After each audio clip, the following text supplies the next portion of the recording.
Magandang buhay, narito naman tayo sa Faith On, ang pulis na marunong umibig.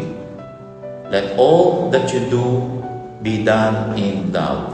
In 1 Corinthians chapter 16, verse 14. Alam niyo po, madalas nating marinig ang salitang love. Pero sa hanay ng ating kapulisan, ibang klase ang pag-ibig na ipinapakita ninyo. Love that wakes up early, faces danger, and still smiles for the people you serve. Ang ganitong pag-ibig ay hindi lamang pakiramdam. Ito ay okasyon, pag-ibig na nakaugat sa Diyos, na nagbibigay lakas upang maglingkod ng tapat at may malasakit.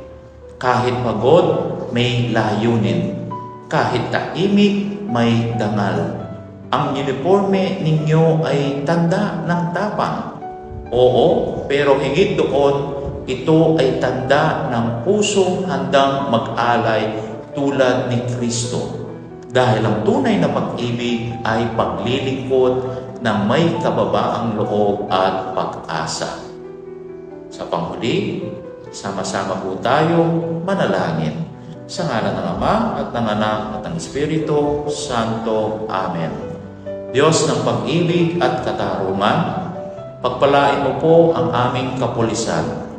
Gawin mo silang tapat, mapagpakumbaba, at pusong marunong umibig sa paglilingkod. Naway maging daluyan sila ng iyong kapayapaan sa aming bayan. Amen. Sa ngalan ng Ama at ng Anak at ng Espiritu Santo. Amen.